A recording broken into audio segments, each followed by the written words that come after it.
Welcome everyone through all time and space to an all-new episode of Weebs on the Weekends, a podcast where we break down the anime news highlights of the week and give a retrospective look at anime that premiered 10 years ago. On today's episode, we'll actually be looking at the 20th anniversary of the 2003 anime film, Tokyo Godfathers, directed by Satoshi Kon. My name is Jay Johnson, a part-time weeb and full-time English language sensei. And with me today is our returning special guest, Emma Cipriani. The last time Emma was on the podcast was episode 63 with the 10-year anniversary of Penguin Drum that released in 2011. And this is actually her pick of topic anime to cover this episode. So, Emma, welcome back. Yay! Thank you so much. I'm so happy to be back, and I'm so excited to talk about Tokyo Godfathers. Yes, put the S on it, yes, because this is actually one of the Satoshi Kon films I've never seen, so this was a great first viewing for me. But why did you pick this of the things to talk about this year? Well, as you know, I was not the biggest fan of Penguin Drum, so it was really fun to talk about an anime that gained appreciation from actually in the end, but wasn't my favorite. But now I wanted to choose one that is one of my favorites of all time. Actually, maybe not even anime, like films of all time. So I'm very honored that I got to be the reason why you checked this out for the first time. So I'm super interested to know what you thought. Yes, my first immediate thought about it, like viewing it, was like, oh, this is a Christmas movie. But we'll actually save that a little bit discussion of what is a Christmas movie and what are the great Christmas movies of the time. But to catch up on you, Emma, we really don't ask how you are, but how has your anime viewing habits been this year? What's been like the highlights of anime for your 2023? Well, the thing that immediately jumps out to me is Vinland Saga, which I've just gotten into recently and now I'm currently obsessed with. Um, it's so good and it's so unexpected, especially for something that, at least in the first season, seems like a shonen anime and is like incorporating so many different elements that you wouldn't expect. I mean, I love a typical shonen, you know. I love the classics. I love the Naruto and the Bleach and Dragon Ball Z and everything, but Vinland Saga has this whole other aspect to it too, and it boasts one of the greatest, I think, anime characters and most complex anime antagonists, villains of all time in Askeladd. So Yeah, the Vinland Saga kind of runs in the same group of anime with Berserk and Vagabond. It's like a very adult take on like what you might say as shonen tropes, but it's a seinen story. So yeah, we watched the season finale of season one, and then you went right into season two. So how has season two been holding up for you? I understand now why you guys were like, season two, how are you going to react? Like, just wait until season two happens because it is so different than season one. It is so, like, almost a complete tone shift from the first season. But without getting into spoilers, like, I actually like that. I kind of understand why some fans would complain about the second season because it doesn't have some of those same like action scenes that the first season does. But I think that like the drama and the characters and the way that the story builds up, like if you're willing to sit through like the slower pace, is like will pay off, and I find it really kind of beautiful and interesting. Yeah, the best comparison I can make is to the return of Samurai Jack, which again there was a long gaps between the ending of like the original run of the show and then its return when Toonami came back. But it was definitely like a stripped down version.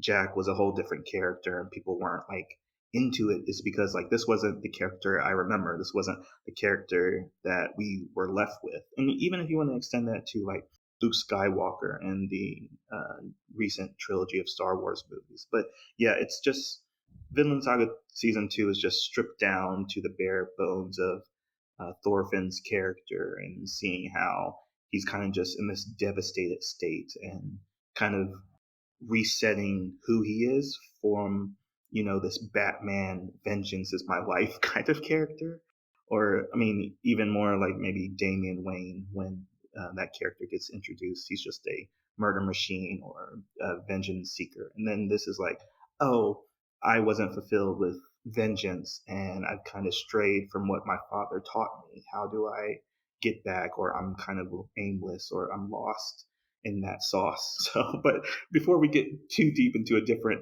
anime, but yeah, Yeah, you gotta it stop me. I was about to be like, oh yes, like go off on that completely. So yeah, yeah. exactly. But yeah, let's get to the anime film of the hour. So, some background before we get into our conversation. So, Tokyo Fathers is directed by Satoshi Kon, and the screenplay was written by him as well as Keiko Nobumoto.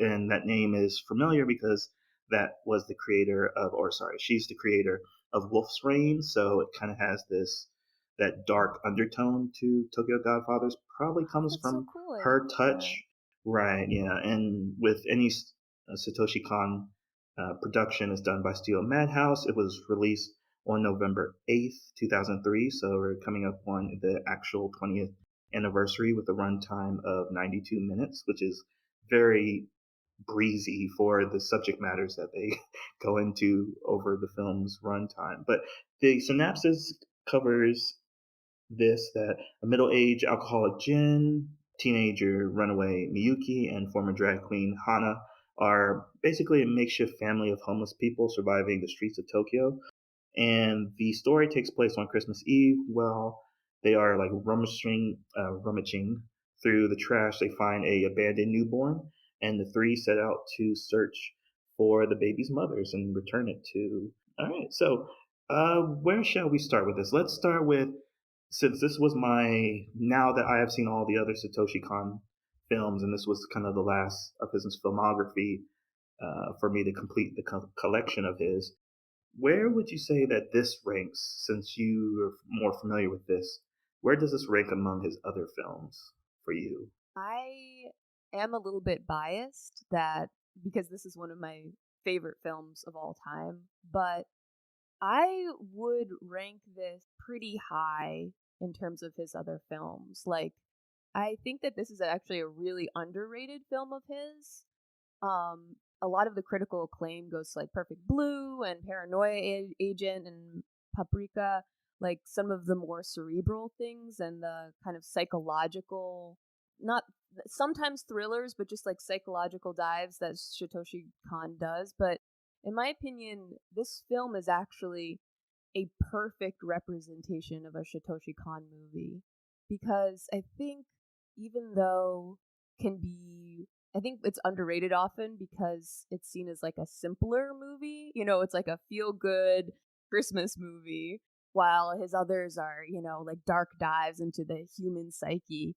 But this film, even though there's elements of almost like miracles or magic in it that I hope we get into later, like overall, it's it's stripped away of all of the fantastical elements that like Paprika has, like that's Satoshi Kon at his wildest, going into like different worlds and all of these psychedelic wild imagery that's thrown in there. And that's awesome. I love it. But I think that the simpleness of Tokyo Godfathers, like the fact that it's grounded very much in the real world, almost like distills the elements of Satoshi Kon's directing, um, that make it like even easier to appreciate. Like he is such a phenomenal storyteller. Like he understands like how to convey a mood. Like the shots that are set up are so perfect in all of these films that he does. Like he's just a master in storytelling. So I think that actually that Tokyo Godfather should get more respect and actually ranks really high for me in terms of all of his other films as well. I mean, I love Millennium Actress. I love Paprika, but because those are such like maybe not Millennium Actress, but at least Paprika is like a very complicated film. Like Perfect Blue is a very complicated film. Like it almost distracts, is what I'm saying. Like Tokyo Godfather is on the surface like a very simple film. As we talk about it, I think there's a lot of other elements, and you can read into it. And there's a lot of really cool themes that are brought up too. But you could absolutely just enjoy it as a simple Christmas movie. But that sort of disguises the fact that his style is so his storytelling is so beautiful, and I think it's like almost portrayed in a way best in this film because there's no distractions. Sorry, went on, but I hope that made sense. No, that's perfect, and that's exactly what I want to hear because I have the complete opposite opinion. But yeah, let's talk about his just break down quickly his filmography. So he started with Oh, sorry, actually, he started with a few other projects, but he wasn't the director nor the animator nor the lead writer. So he just worked on three other projects before, and they actually don't come to my mind because they're not really his works.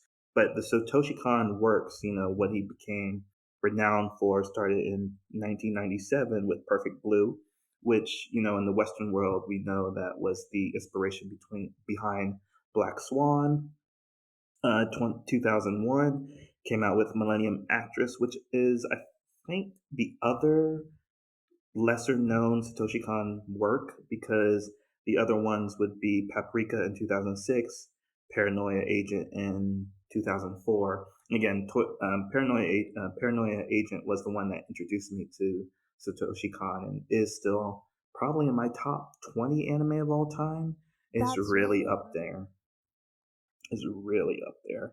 And then, of course, Paprika had some inspiration behind Christopher Nolan's Inception. But talking about your point, Emma, is about this is so underrated. It's crazy. Again, why I didn't visit this sooner is because I've known him for Paprika and Perfect Blue, which are these surreal, hyper, not hyper realism, but his style is so not Joji Ito realism, but how he has directed people, or how he directs his animation is so not I'm trying to find the perfect word for it, but it's not creepy, but it's so close to what reality is, you'd feel uncomfortable. And I think that's kind of the point is that his whole main, I guess, arc in his stories is that perception is reality.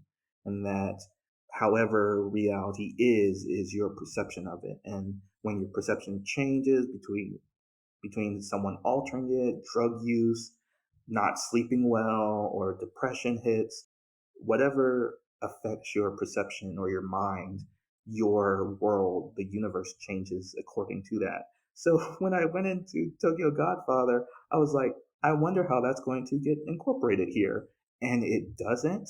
And even though I was disappointed for that lack of quote unquote Satoshi Konness, it was a refreshing thing of oh, here's this great anime film about Christmas, which I can't really think of one that comes to mind other than this one, which is weird since Christmas is such a big celebrated holiday in Japan. But it is such a grounded story in reality, and the only Satoshi Kon stuff I see in the film is at the very end credits when the city starts dancing, like little pop up pages.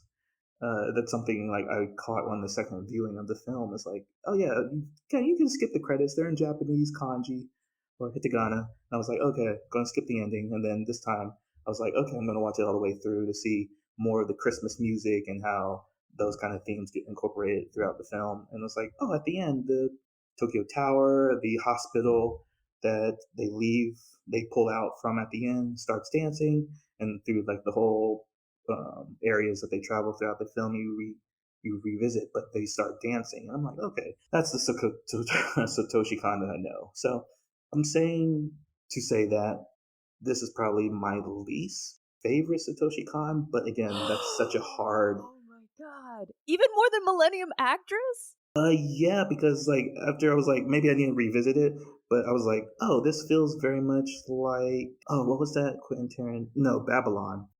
Babylon by Giselle. What's his name? The person that did Whiplash and La La Land.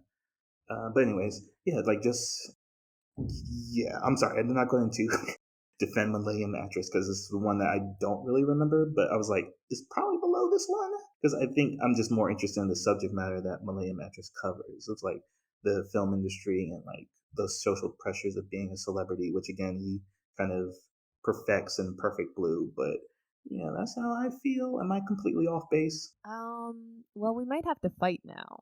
Okay. Um, uh, well, I mean, I think you made some. I would agree with you. I think you made some good points about um what a lot of Satoshi Kon films do. I mean, you put it really well where um it's like perception is reality, and that dancing with the line between real and what is in our minds, what is in our heads, and how that actually becomes our real reality is something that Satoshi Kon does and does beautifully and gives that creepy element to that. I think that that is a lot less sort of explored here. I would agree with that. But I would say that at the same time, there are elements of that in this movie as well. It's a lot subtler and it's a lot more, you know, sort of given to you in small ways. But I think the inner world of each of the characters is still incredibly important and reflected in some of the dream sequences that exist. And there is still this dichotomy that this film has between reality and um, sort of fantasy that I like that we can get into, I don't know, now or later in the conversation, but essentially it's like essentially grounded in a very gritty and real feeling reality of Tokyo, but it's the same time that magical Christmas sort of, it's like real life magic, which I love about it. Um so yeah, definitely there's less of the creepy elements of Satoshi Kon, but and the psychological kind of thriller of some of his other movies and that play. But I guess I don't know. It's just such a good, and because it's such a character driven story. I guess that's what I'll say about this is what I'll use to defend Tokyo Godfathers is that maybe some of his other works, like that's why they're so beloved by critics, is because they're the point of them is to talk about what you exactly expressed before, like that interesting interplay between our inner worlds and reality, and like if our inner worlds are so real to us, like at one point does it become just as real as reality is, or just as important. And this film is less about that because it's more about the characters. It's like a very character driven film. But I love the characters so much. No, that's So completely fair. So we do get three protagonists, and again, if it's shouldn't it was a little bit obvious to me at the time, but digging into like the production details of the film that Satoshi Kon talked about, very openly, publicly talks about his works. There are so many interviews with Satoshi Kon talking about like his inspiration and how he goes through his process. And the thing that inspired this story was The Three Godfathers, which was a 1948 American film based off of The Three Wise Men, and but in like a Western American setting. So I think that's a lot of the strength to the story is that you have three protagonists trying to help a baby, so you're already on their side. You throw in a layer of they're also homeless, so they're doing this out of they each have like a reason other than just the humane thing of helping an abandoned newborn. But you see that a lot of this comes down to like a lot of stage work, I think, and I think that's why I'm not as attracted to this because I know Satoshi Kon for what you said, like psychedelic cinematography. That I can see Tokyo Godfathers played out on a stage. I can see a play version. of this. So to delve into what is actually like the greatest strengths of the film, do you have like a favorite moment that says like, oh my god, this is great cinema, or like this is a great Satoshi Kon work? Do you have like a favorite moment that kind of points to that? I think some of the shots are just, and the storytelling is just so well set up. I don't know why, but it's that moment in terms of the cinematography that really hits me where they're in that club owned by one of these mobsters that they end up saving one of the mob bosses for, and they are brought to this club that just happens to be connected to the clue to the person that they're looking for to find Kyoko's mother. So anyway, they're like in the party, and Gin sees that the owner of the club is that man that he borrowed a bunch of money from, and like blames for the way his life went. And so like, he sees him and he's shaking, and Hana's like, "What's wrong?" And he's like, "That bastard." And the music is building up, and it's like a really tense scene. He starts to go towards him, like Hana's like holding him back, and at the same time, like there's another shot, and it goes to slow motion as like the waitress drops the tray. It like spins, takes the gun out, and then it shows everyone's reaction first, like the mob boss, you know Hana and Jin, some of the other guests, the bride, and then it and you hear the shot, and then you see the blood and the man being shot, and it goes back to quick motion again. And it's just like such a great way to storytell, to show the scene. It just like really reflects, I think, what an amazing director Satoshi Kon is. And the humor is so good too. It's like oftentimes really dark humor, but like a second later, like after that, this man that Gin was gonna beat up with a bottle, like he looks at him shot and he's like, "Are you okay?" This is like so. It's so funny to me. Um, and yeah, I would definitely say that the comedy is so good in this movie. Um, there's so many great one-liners. Uh, like and again, so dark, but like it somehow gives you this like you know this joyful feeling in the midst of these really dark themes.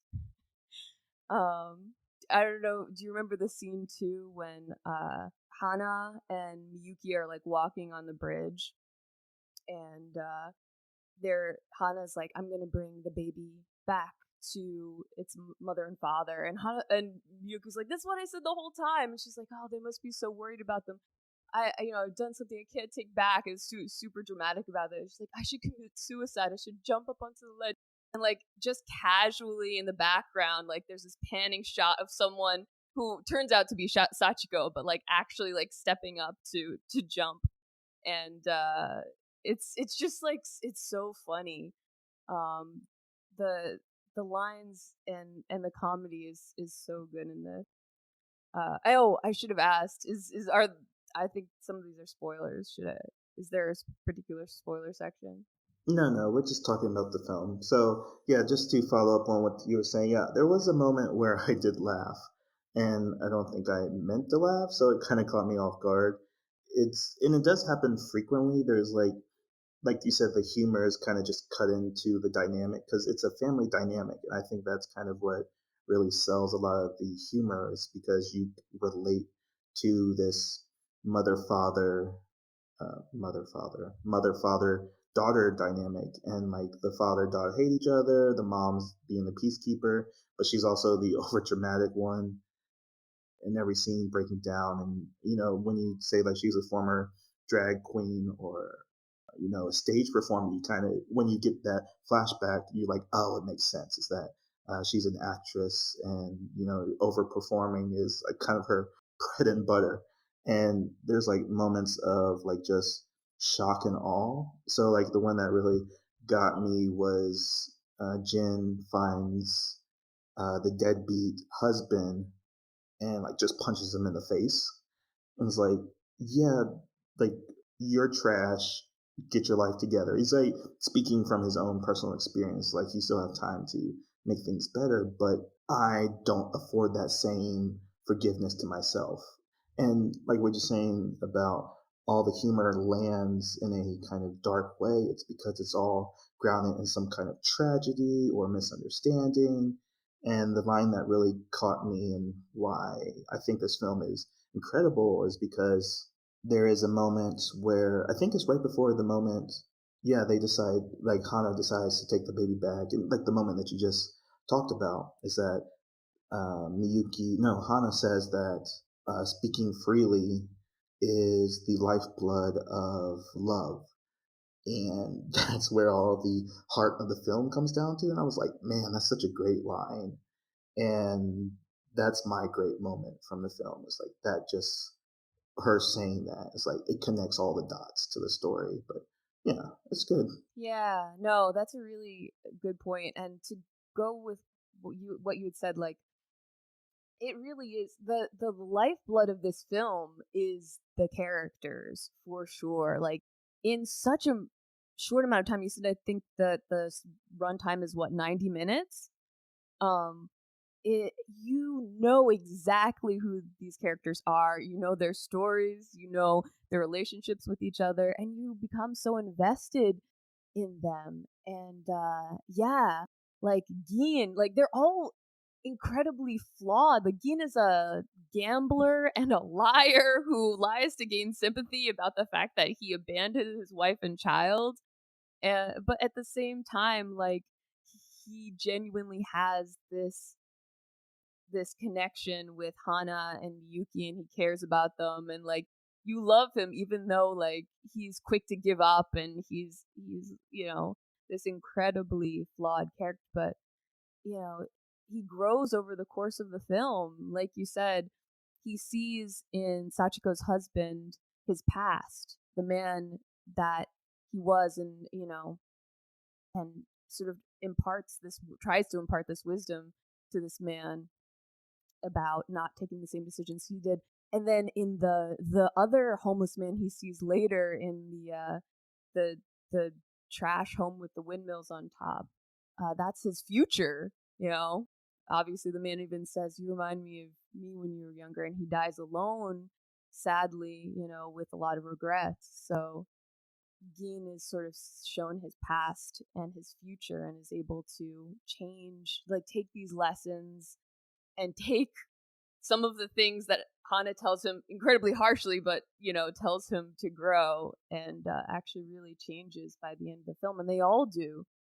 And I think that's what makes this film really magic. Is I've just fallen in love with all the characters. Although I will admit that you know I understand why some people might have a difficulty with it at the beginning, because it is everything ties together. I feel like there's another great thing about this film is there's no story beat that goes unused. Like everything does really tie up. Everything comes back again in the end. But the setup of that um takes a while. So I think for someone watching for the first time, it might be a little frustrating because the pace is a little bit meandering at the beginning, and the payoff is, in the center and the end of the meat of the film. So it's really the only thing that's carrying it through the first half is these characters. So if you're someone who's very story driven, like that might be a little frustrating. Yeah, that's a good warning because again, like I watched it two times in a row because I was like, oh, there's a lot to it that I missed on the first viewing because I was just watching it to watch it, but I wasn't watching it how I was watching it. So like I didn't recognize that it was the same taxi driver every time they got into taxi, and Hana was kind of alluding to like uh, the taxi driver being the perfect man for her. I love that. I love that at the very end too. The taxi she stops is the same taxi driver. There's so many coincidences in this movie, but I Right. In love it. Tokyo, and again, being mindful that they walk a lot. They go searching, like they have a lot of clues for finding the baby's identity, like a key, a photo, as well as like people that know the potential mother and the husband. So when they get into like a situation of, oh, stumbling upon some kind of thing that's happening in Tokyo. It feels very much like predestination. And I think that what kind of leads into the what makes this a good Christmas movie is that everything feels like predestined. It feels like the universe is working for the good of this baby, which again, like they named the baby Kyoko, which again, I forget the Japanese, but it's like purity or pure child. Because one, which is cool about the film because they open with the scene from Jesus's birth in the manger, and then it ends on the baby too. So it's like full circle again. And then throughout the film, like the connections is like they meet different versions, not versions of Kyoko, but they meet different girls named Kyoko. And like one's getting married, one is actually Jin's daughter. I forgot the other one, but there's like a few Kyokos throughout the film that they stumble upon. And it's basically showing why the baby is so important. Like, oh, this is the potential life that it will have. It's like get married, have a job, be successful, all these things. So it's like everything, like you said, there's no wasted moment, there's no wasted characters. Like everything leads into one another, but it's not in like a contrite way. Because like they're scouring the city and things happen. It's like they stumble upon the Yakuza boss by accident, and then that leads them into the next clue, and that leads them into the next clue. It's very much a mystery, not murder mystery, but it's very a Scooby Doo-ish kind of way of stumbling upon the right answers. But they do a lot of hard work, and they do at the end. There is a lot of action in this film as well. And I think that's another selling point. It's like, oh, the last 20 minutes, it is a hostage situation and they are crime fighters. I love the chasing at the end. Hmm. I think it's great. Again, Yeah. another great comedy beat in there too. Hmm. Sorry not to do too many digressions, but I love like like it's this super intense, very emotional moment where like they have to save Kyoko, and like Gin is like doing charades in order to like try and tell them what's going on because he's out of breath. And then they end up like running down an alley, and then like they're like, which way? And Gin's like left, and okay, they're like, all right, right. And it's like, why? Because you're a terrible gambler. Yeah, because they know each other. Again, I think Miyuki kind of gets the short end of it a little bit. She kind of gets portrayed as a moody teen, but again, speaking to her story and why she is that way, she, again, not avoiding spoilers or anything, but she stabbed her dad over a cat. And again, that's not the only reason she did that. And again, it goes back to that quote about being misheard by people that are supposed to care and love for you. It's like, yeah, you don't listen to me. And I acted out in a moment and now I'm shamed and embarrassed. And like the moment where she calls her dad, like for the first time. And again, we don't really get a good time frame of events. Like she's been on the street long enough that, she has a close bond with these other homeless people. But she calls her dad for the first time after seeing in the newspaper, "Oh, your cat came home." And she calls and she can't talk. And the first thing the dad says is like, "Are you okay?" And she just breaks down. And it's like moments like that. It's just scattered throughout the whole story with each of the characters. Like Jin has the moment with the old man who gives him a lottery ticket eventually, which I thought was like a really nice, light at the end of the tunnel to the story. It's like, oh, okay, now they can win it big if that they ever catch that. Hana goes back to like the host club that she worked at and talks to her mother, or quote unquote host mother, and kind of reconciles with her, saying, "Oh yeah, I brought disrespect to your business," and she's like, "Oh, that was nothing. You should have came back earlier." And then at the very end, Miyuki meets up with her dad, and they share the same room because they had exchanged glances on the train earlier in the film. But yeah, it's like everything ends in like this nice hopeful vibe, which just kind of just sells you on like the good message of the story. Yeah, absolutely. Yeah. Weaknesses. So yeah, so like again, like I'm just siding on that. I prefer the Satoshi Kon stuff that is more heavily into the psychological elements and the disturbing elements of people's psyche and how does depression shape you or how does modern society change people for the worse. So, and that's not what Tokyo Godfather is about. Like it does focus on like homeless people and people that have things that they regret and things they're trying to get over, but it's not a hopeless story. And I think that's not a weaker story, but it is just something that is not what I knew Satoshi Kon for. So if there was any other weaknesses to the story, I think that's the main thing. It's just not what I was expecting, which is not really a good criticism of it. So are there any weaknesses that you see in the film? Yeah, so I think I understand and I appreciate like if that's what your draw for with Satoshi Kon is that might be a bit of a letdown in this film. And yeah, like I said before, the pacing I think is a bit of a weakness. Besides that, it has no weaknesses. I think, yeah. So are you on the Uh, side, like, would you call this like a masterpiece? Is this like maybe kind of jumping a little bit ahead to this fun kind of question that I wanted to ask is like, do you see this making its way into like a rotation of Christmas movies for you? Like 25 Days of Christmas, will Tokyo Godfathers make it onto the playlist? Absolutely, I think it's actually I would call this a masterpiece, and I think that it's one of the greatest Christmas movies ever told because it's not just a Christmas movie because it's set at Christmas time. It's like you said, it's a profoundly hopeful movie. And I like that because it feels earned. I understand, you know, that a lot of times like super hopeful or cheery like Christmas movies can come off as like disingenuous or like not a true reflection of how the world is and therefore cheesy. However, I feel like the reason why this movie is successful and the reason why it rings so true to me is because it's firmly grounded in reality. Even for a moment touching on the animation, a lot of times if you look at the color palette for most scenes, it shows um a very like dark gray kind of muted palette. It's trying to reflect like a very realistic feeling cities, one that like looks like it could smell bad, and be dirty.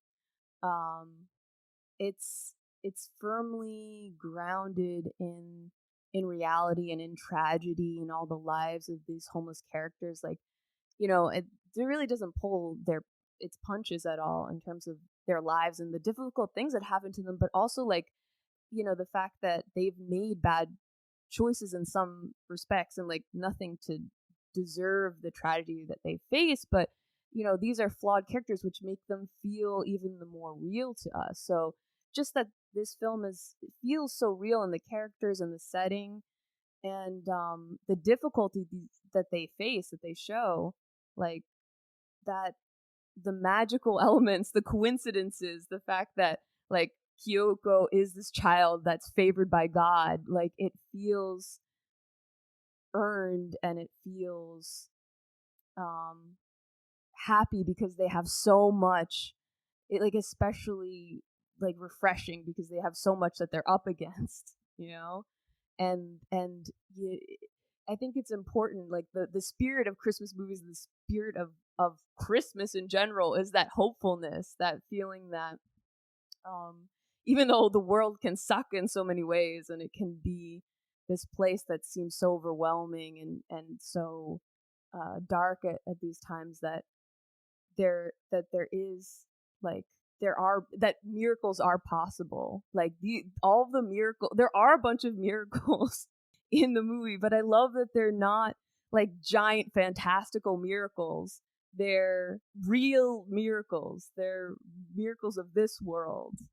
Um and there's something just like a very hopeful feeling about that, and just like the pure meaning of Christmas. Because like the biggest miracle is that the baby gets dropped when she gets taken hostage, and Hana jumps to save her, and then if the banner falls, and then there's just a giant gust of wind, which again the whole background weather, it doesn't feel like you said, it feels earned. It's like a moment's like, okay, it feels like that would happen, like a quote unquote it would happen miracle. But then there's like the small miracles, like Jin, like Hana gets hurt in a crashed ambulance accident, goes to a hospital, and then Jin's daughter is a nurse at that hospital, and it's been probably a decade or some,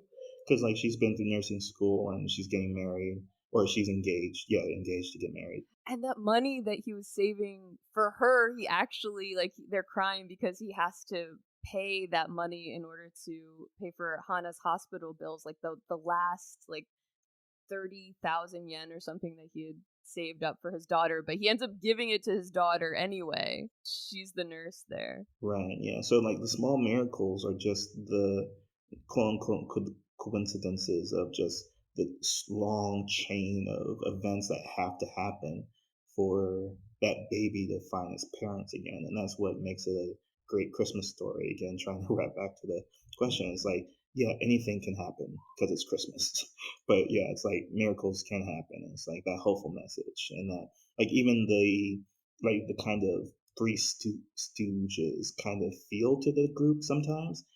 And like you say, that pulled up that dark humor moment of like, oh, talking on a bridge, and then someone's about to commit suicide, and they save the person. It's like it's always, it feels like the darkest before the dawn kind of moments of the whole film, and you're kind of just stuck with it because like Jin has that moment with the old man, and then guys just young teenage boys just come up and beat him up, but then that gets Jin to be found by Hana's host club boss, and then they reconnect and they amend, the kind of the broken tension between the three of them.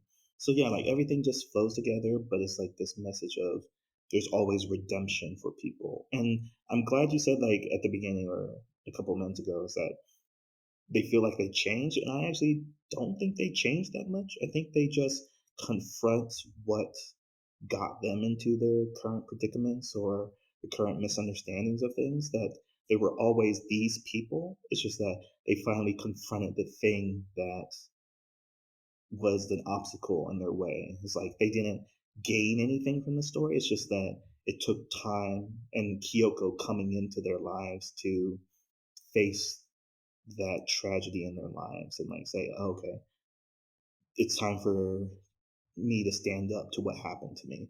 So it's a good message. Yeah, no, I would agree with that. Um I do think that Gin actually changes a bit over the story. I guess that's the one um like Hana and Miyuki don't change that much. I think that that's true. Like in subtle ways that they do change, especially Hana. Hana just like sort of like you said confronts things from her past. Um but pretty much remains the same. But Gin, that's the one objection I would have is I do think that he changes over the course of this film because um in the beginning like he's very easy to give up, like when Miyuki and Kyoko are kidnapped, like he automatically sits down and is like, we what are we gonna do, we've like done all we can. And he, instead of going to the police like he said he would, he just ends up drinking and then gets beat up by the kids and everything. But by the end of the movie, like he's willing to fight for his found family and fight for the he's willing to jump on the side of a truck in order to save Kyoko. So Yeah, yeah, there I is a think moment. Yeah, there's a moment to confirm that. Like at the very beginning, he says like we're not action heroes, and then during that chase scene, he's like we're action heroes. yes, I love I see everything comes back around in this movie. It's Right, and there is a sense of that they are people, and I think there is some kind of, and I think you said this, open up about this at the beginning, that Satoshi Kon wants to make some kind of statement about like homelessness, and the situation of homelessness in Japan is very unique. That we can talk about more specifically, but just in a general sense, especially as you have traveled the world, do you have like a particular thought or particular opinion about homelessness, either in the U.S. or India or even in Mongolia that you traveled to? yeah, it's it's very I think this movie is a very good reminder for everyone about the way that we treat homelessness in societies. Wherever I've gone, people mostly treat homeless people with um, disdain or just frustration, not knowing what to do with them, like as a problem. And at the very best, oftentimes, with pity. But I've been guilty of it too. Um, Especially, I think I would say living in India, it was really tough. Seeing a lot of kids on the street, like young kids, which obviously happens everywhere, but it was just a lot more visible. And like wanting to turn away, like feeling like there's nothing you can do, like sort of feeling hopeless, or like even if you do give money or a dollar or food, anything, sort of like not meeting the person's gaze, because of your own feelings of guilt, and that sort of takes away um, a little bit of humanity. And it's tough to know what to do or how to help people who are homeless. But at the very least, like, I like that this film reminds us that, like, all of these people are people, and they're just as capable of the same, like, they don't necessarily need your pity, like they have their own stories and are capable of the same amazing things that anyone else is. I like that even though all the characters are incredibly flawed in so many ways in this film, they show up and turn up in ways that no one else does. They are the ones who go above and beyond to save Kyoko. Like, yeah, they're heroes in the end. So I think that it's and the way that they're treated in the film, I think, is Satoshi Kon, like reminding other people in society, the you know to not be dismissive and to like show respect.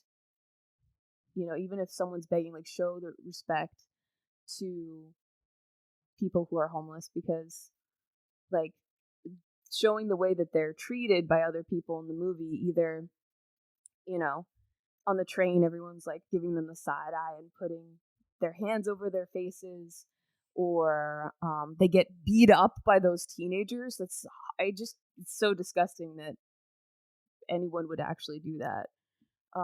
But like the reality, like of the circumstances of being um of being homeless, and like even like they're turned away, the shopkeeper doesn't want them to sit in their shop, like please get out, essentially, right before the ambulance hits the building.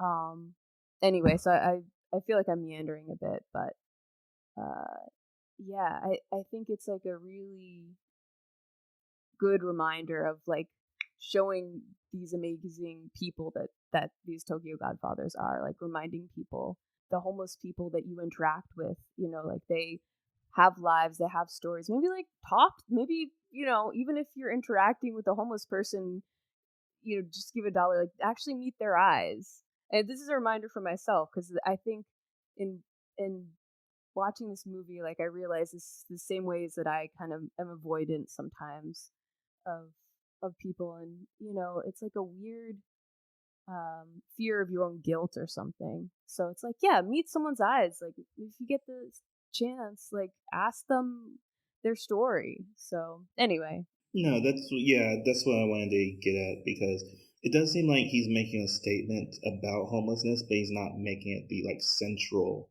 theme of Tokyo Godfathers, because like they are homeless, but he's not trying to make a big declaration or making a social agenda out of that, making it like part of their personality almost. It's like people who are homeless versus homeless people. Again, it might be a nuanced thing, but he's like trying to showcase like the dignity people have even in difficult situations. Not like once you lose your home, you just lose all respect for, or you lose your humanity. And again, it goes back to one of the things that I think Miyuki says it also in that moment on the bridge. Man, I guess my favorite scene is that bridge. That people are best with their families, and the idea of your found family can be your home. And just because you're homeless doesn't mean you just lose all sense of self. And that's something that they keep revisiting throughout the film, like this idea of family versus chosen family. But we can get to that in a little bit. But the thing about Japan, and I think you said it before about the visibility of homeless people in Japan specifically, because it has this culture of like uh, not charity, I guess would be the best way to say it, or not tipping, not giving, helping out. That is, I guess, external. It doesn't have like a strong Christian or Islamic pursuits and like charity work and like begging for help. So the homelessness and the homeless problem in Japan is mostly invisible. And I think they do focus, and he does show this in some instances of like they're putting up the blue tents in parks. Is that they're normally dressed in like very clean clothes. You know, maybe they can't wash them, and again he shows that off like I think twice. Is that yeah they do stink like they haven't been cleaned, but you know they don't look, they're not wearing like tattered clothes. They're not a typical, what you might quote unquote typical homeless person looks like. And I think that's part of something that might go overlooked in the film because our perceptions of homelessness is from the culture or society that we live in. So like in America, you're more associating homelessness with like a drug epidemic versus, you know, we see in Tokyo Godfathers is more attached to alcoholism or gambling addiction. And then even more recently with net cafes, I think they're called net cafes. It's like giving opportunities for people to run away because in Japan, your family can disown you, your company can blacklist you. There are also people escaping this domestic abuse. So, like, those might be major reasons with a highly structured social hierarchy, especially like one in Japan that's like 99% ethnic Japanese. It's like you live by the rules or you die by the rules. It brings me back to this documentary, and I can't recall the name, but talking about the homeless problem in Japan, like people will say something like very dreadful, like I'd rather be homeless than dead, so that's why I live on the streets. Because, like again, Japan has a very high suicide rate, and the homeless problem and the suicide rate are somewhat connected. Again, those studies aren't really, you know, publicly released or researched in Japan. But yeah, I think Satoshi Kon is trying to make the statement of, yeah, people are people. A home doesn't rob people of their humanity, and they're always looking for a home. Right. No, absolutely. So now to the chosen family question, because like that's kind of the last strong point, and we can get into our final wrap ups of the conversation. But I wanted to ask you, Emma, because I think we have maybe opposing opinions about this. But do you think that a chosen family can supplement one's blood family? Because again, like Jin comes into contact with his daughter, we don't really get Hana's family situation, and then Miyuki comes back in contact with her father. So there is this like radical, there is this sense of like this traditional family structure, and again, going back to that quote, is that everyone's better with their family, what Miyuki says on the bridge, and then the idea of chosen family again, like when you or when you're homeless, you become part of the community. You become supplemented or supported by the people who are in a similar situation, which a family does naturally. So, do you think a chosen family can replace someone's blood family? Yeah, I mean, I think absolutely. It's interesting because, of course, in this movie, um, each of the main characters ends up in some way reconnecting with their quote unquote, like real families. However, the bonds that they share with each other are really completely full of like true, like they absolutely are just as much a family as their real family. Their found family, I think, in many ways fills holes that each of them have in their lives that they don't acknowledge it. um but you know like Gin is estranged from his wife and child, and so obviously like Miyuki and Hana become that child, like it they become those people in his life. Oftentimes Gin is makes comments like, don't act like you're my wife, don't talk to me like you're my wife. And Miyuki also sees Gin and Hana that way, as mother and father, and like these bonds that she's lost and feels so acutely, it feels like she can never go back to and never reclaim. And like she has that dream where and Hana, like in her memory after stabbing her father, like Hana becomes her mother and Gin becomes her father, and then like Kyoko is Angel. And so that obviously like is filling that hole for her. And I think more than anyone, Hana is the character that acknowledges this the most. um I think that the driving force of Hana is that, even, she says so herself, like, I've always wanted love. I've just wanted love. Like, Hana is incredibly lonely, so she's the one who, you know, for the most part is like, yes, like those children are like my family. Like, where's that man of mine? Like, she's like, these are my found family. I think with everyone else, they're afraid to form those connections again a little bit, especially Gin. Like, he's ready to like just give up and sort of go on his own immediately because, I feel like he's afraid to get hurt. But Hana is, the ones that is trying throughout most of the movie to keep the family together.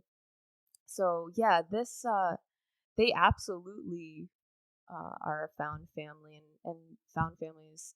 I think it just shows like it's just as much, they're just as much of a family as their quote unquote real families. In some ways, like the strength and the comfort that they find in each other, even when they're like fighting, it like motivates them and gives them the strength to, as you said before, like face these things in their pasts, and actually reconnect with um their their families. Like Gin reconnects with his daughter, and you know in the end Miyuki connects with her father again.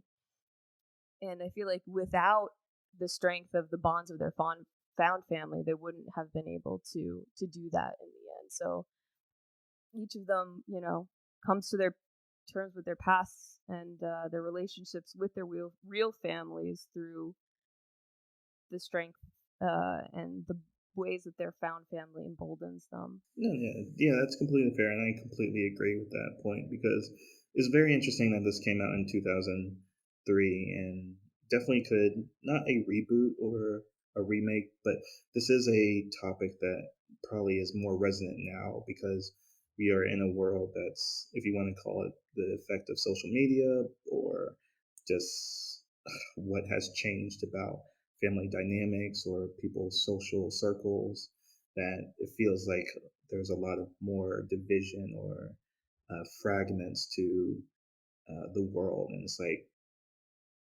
importance of having a chosen family and having your bonds with your real family are so important because they make you whole essentially. And I think you said it perfectly, that it fills in the gaps that a family can leave, and that's what the film does kind of address in this kind of dark fashion. It's like, wow, and keep going back to that quote, is that communication is the lifeblood of love. It's like Jin was ashamed of his behavior, and he didn't ever really talk to his wife and daughter. He didn't like communicate properly that he was in trouble. He was ashamed of himself that he couldn't, be the father that he wanted to be, so he just ran away. And that's what Hana says as well.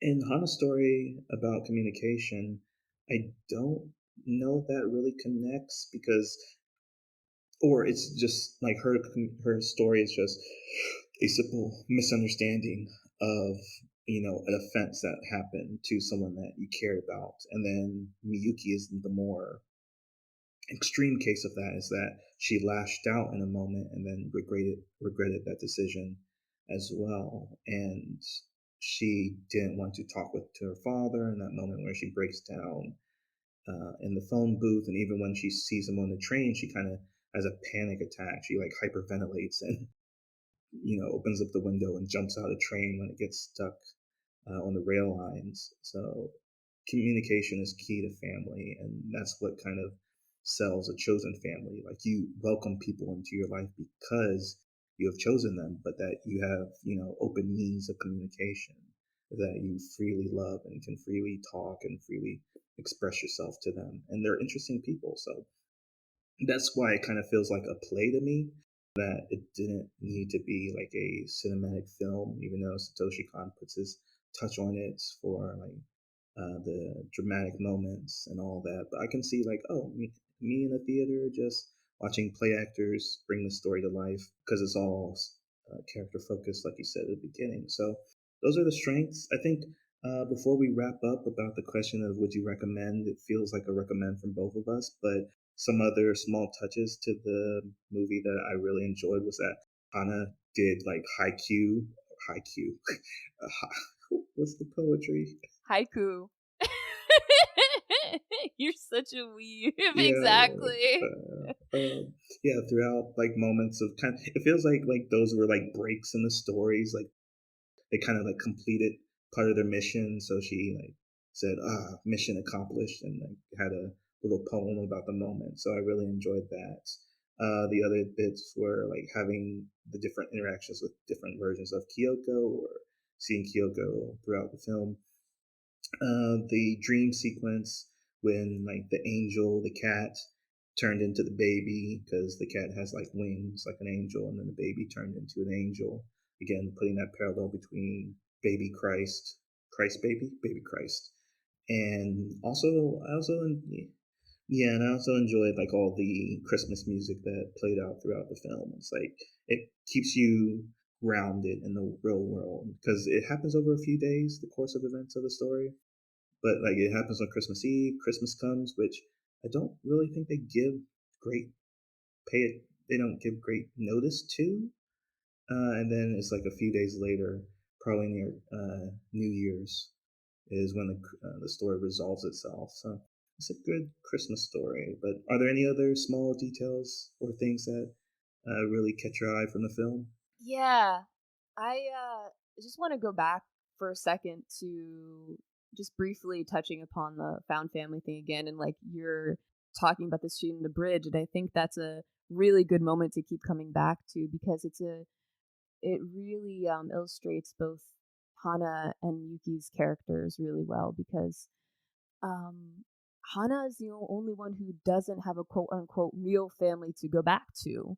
Gin finds his daughter. Miyuki eventually reconnects with her father, and Hana's like, we got to get Kyoko back to her real parents. And she's like, that's the way it should be. And Miyuki is like, but Hana, you're the only one who doesn't have a quote unquote real family. And when I watched that the first time, I was like, what do you mean? She has her mother who's so wonderful. I love like their drag club with her mother. Um uh just a quick aside, I would also just um argue that Hana is not actually a drag queen, but like a transgender woman because at the beginning she's like, I'm a man, I'm God's mistake, I'm a man born in a female. I'm a woman born in a man's body, I think is what she says. So I think that actually Hana is a trans woman. But anyway, like but it's like, Hana, you have a family, and it's just like that real family in society is placed higher for whatever reason. But like this movie shows that her relationship with her mother, she is like her real mother, and that her relationship with Miyuki and with Kyoko and Gin are just as real. So I just wanted to touch on that really fast before moving on, because I think that that is such a beautiful moment, because like, Hana says what she does about the communication, which I think is so true. Like, they can be more communicative and say what's on their mind and be themselves, even if it's what they're saying is harsh with each other, than they can with, again, their like quote unquote real families. But she just like looks off into the distance. That's such a beautiful scene. Perfect wrap up. All right, good. Yeah, because there is, like you kind of started off the conversation about, but you're saying this is a masterpiece. So we usually wrap up by asking, is this worth resurrecting or reburied? Resurrecting mean like, yes, people should come back and check out Tokyo Godfathers as a recommendation, or reburied means that you leave it in the past, it's relic of the time, the animation doesn't hold up, there's some outdated ideas that shouldn't be revisited. But yeah, I think it's a resurrect from both of us. 100%.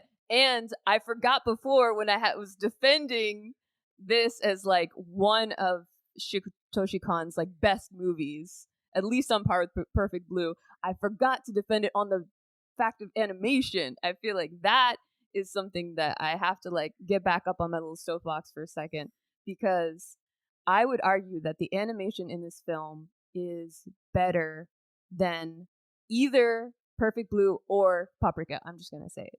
They're both. All the other ones are great, but for sure, Tokyo Godfathers was the first Satoshi Kon film where they transferred between a regular cell animation and digital animation, which allowed them to have a lot more layering in the film. I was reading about it, and originally, like with a film like Perfect Blue, you could only have a maximum of like between 8 to 10 layers. But being digital, Tokyo Godfather, they were able to do something like 20 plus layers. And you can just see that in the intense detail in the film. Like, look carefully, and you can see people moving in the background and like steam rising from the streets, and like each of the people are not just on a loop. They're like actually individual people moving around. The trash bags are beautiful. um Satoshi Kon did this technique called harmony what was it called harmony processing, I think, where it's beautifully detailed painted still backgrounds, and then just layering and layering and layering on top of those to create like these incredibly detailed scenes. Like, if you look at a scene of the street, like when Gin just got beat up or something by the kids, like just the immense amount of stuff, like all the trash in the alleyway, like each piece of garbage, like each wire, just like the details incredible. I think that's has to be stated about part of why this movie is such a masterpiece. Like, the animation completely holds up to today, and even though there in 2003 certain techniques that they didn't have access to, it's just like the painstaking amount of work that went into it. I have just one more example where the scene where Hana like leaves in the morning and is like holding Kyoko, and they find her in the snow. To get just the right texture of the snow, they layered just one completely light white layer of snow, and then another and another and another, just like how the snow actually piles up. So like that's the level of detail that we're looking at here. Like, they didn't have to do that. They could just have made like white snow animated, but they actually like went through the process, like adding incredibly light layers of different colors to the snow to create the correct texture. So anyway, That is something that is not common practice now, but he kind of pioneered, again, as not harmonic, but as harmony processing. And he does bring some of that into Paranoia Agent. And then again, that's why I kind of praise that a little bit more than this, because the whole little slugger through line of that story and the connection that you see with our main protagonist here, you see with the larger cast in Paranoia Agent is like same thing with like Durara, which is something again I love the whole theme of threads connecting people's lives together and the idea of a butterfly effect chain linking people's lives together, and you never really know what impact you have on people's lives. But yeah, this was a level of detail, like as you were talking about, to make scenes more realistic, feel more grounded in what the real world looks like without rotoscoping. Again, rotoscoping is just the technique of drawing over real existing landmarks. The references were great though. I don't know if you saw, but like in doing some research for this episode, Satoshi Kon himself like dressed up as Hana and some of his other animation team, and there's like video of him like doing the running for the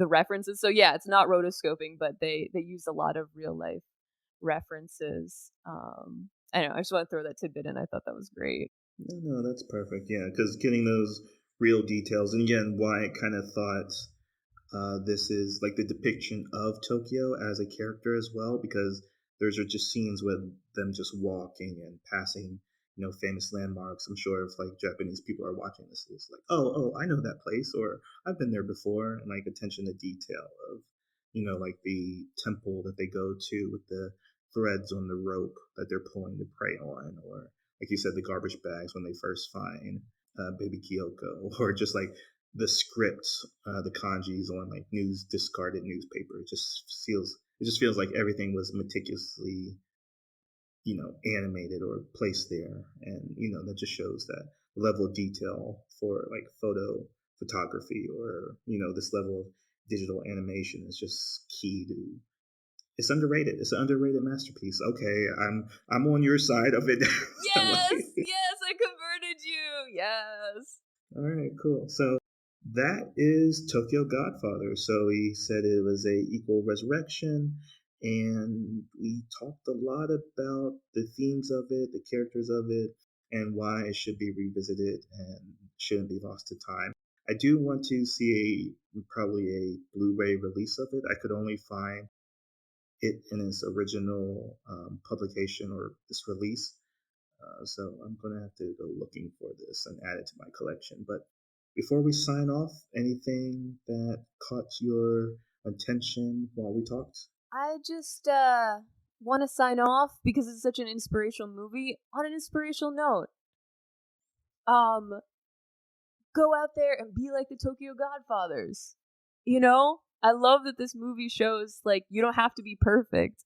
You don't have to, you can have flaws, but this is such a great Christmas movie because it shows you that you can choose to do the hard thing. You can choose to, even with all of your flaws and all of your imperfections, be the heroes of the story. Like, be exceptional no matter where you come from, no matter if you're homeless.